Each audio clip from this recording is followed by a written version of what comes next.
Y para hablar de este caso nos acompaña la abogada defensora de ambos periodistas. Estamos con la doctora Erika Orosa. Muy buenos días. Bienvenida a la revista.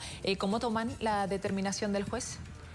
Yo creo que la decisión que ha tomado el señor juez con relación a la prescripción de la acción penal por que el poder punitivo que tiene el Estado prácticamente ha dejado de ejercerlo, se han vencido los plazos, corresponde al archivo de obrado. Es una decisión que está en el marco de la ley.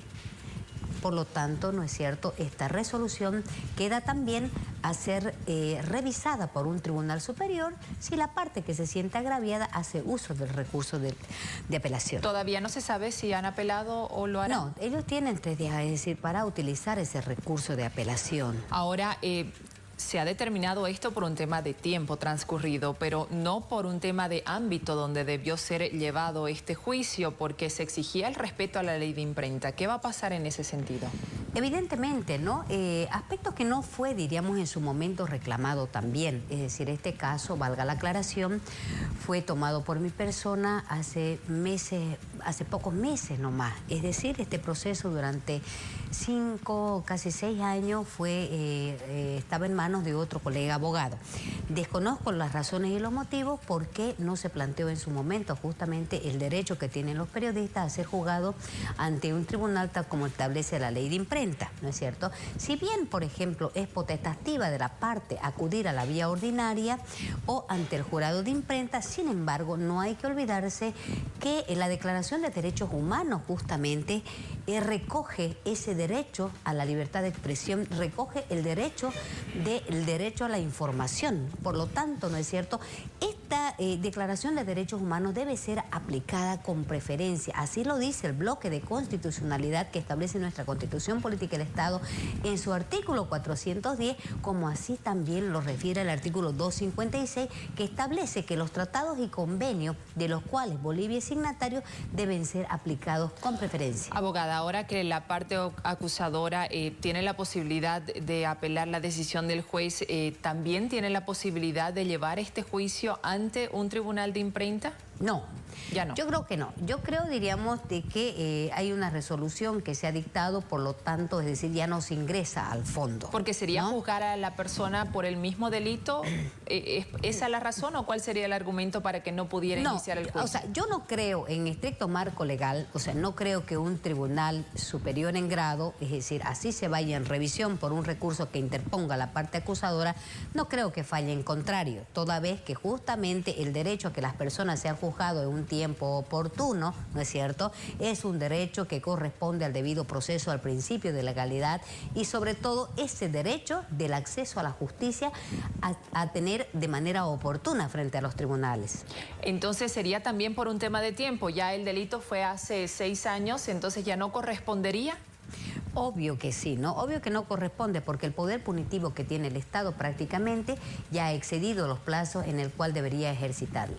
Pero el hecho de ser juzgado por el mismo delito ante diferentes instancias, ¿sería posible o no? No, ya no. Tampoco. Nadie puede ser juzgado 2 veces por el mismo hecho. En realidad, aunque sean tribunales distintos, por eso le preguntaba. Ahora es en la justicia ordinaria, pero después en un tribunal de imprenta, ¿se podría? No, para nada, porque las personas no pueden ser juzgadas 2 veces, ¿no es cierto? Entonces, este caso, al haberse cerrado y haberse procedido al archivo de obrados de quedar firme la resolución dictada ayer por el juez, entonces corresponde, ¿no es cierto?, que eso se archive y es caso cerrado, o sea, no más. ¿En qué situación queda ahora la periodista?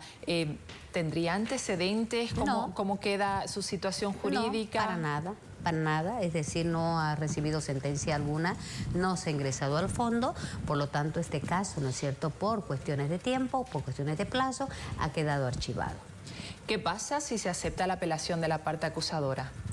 No creo. La verdad, en términos estrictos de justicia, no creo que el tribunal de alzada, ¿no es cierto?, pueda revocar la resolución del juez, porque la ha dictado en el marco legal, dentro de los preceptos legales, en el marco constitucional también, y sobre todo sobre el respeto de las personas que tienen derecho a ser juzgadas en un tiempo oportuno. ¿Cómo califica usted este caso? ¿Cómo ha visto que ha sido manejado? ¿Qué se debió hacer y qué no se debió hacer para llegar hasta estas instancias? Yo creo que de entrada en este caso debió, ¿no es cierto?, cuestionarse justamente la jurisdicción del señor juez y que este mismo remita al tribunal que corresponde, es decir, a que se han juzgado por el jurado de imprenta, cosa que no se lo hizo. Desconozco las razones, ¿no? ¿Cuál la estrategia del colega abogado? Respetuosa de la misma, sin embargo, es decir, más allá, diríamos, de la opinión que yo pueda tener en lo personal, pero corresponde, ¿no es cierto?, de que valorar de que no se utilizaron los medios de recursos que correspondieron en su momento. ¿Eso en qué etapa se debió hacer? De entrada, tras haberse conocido, es decir, la querella, porque estos son delitos de acción privada que corresponden, ¿no es cierto?, accionar el monopolio de la acusación la tiene la parte acusadora, a diferencia de los delitos de acción pública que lo tiene el Ministerio Público. En este caso, al haber conocido esa acusación o la querella, ¿no?, debió, ¿no es cierto?, la defensa haber interpuesto justamente, es decir, una excepción de incompetencia para que este proceso sea remitido a la jurisdicción que corresponde, es decir, a la jurisdicción especial, ya que el Código Penal justamente en el artículo 6 establece, ¿no es cierto?, de que se debe con preferencia, ¿no es cierto?, es decir, aplicar la ley especial, pero más allá de la ley, ¿no es cierto?, tenemos nosotros los tratados y convenios internacionales de los cuales Bolivia es signatario, los mismos que deben ser aplicados y respetados, sobre todo con preferencia. Así lo dice el bloque de constitucionalidad y no puede ser desconocido por ningún juez ni por ningún tribunal. Muchísimas gracias, abogada, por esta explicación. Continuamos con más en La Revista.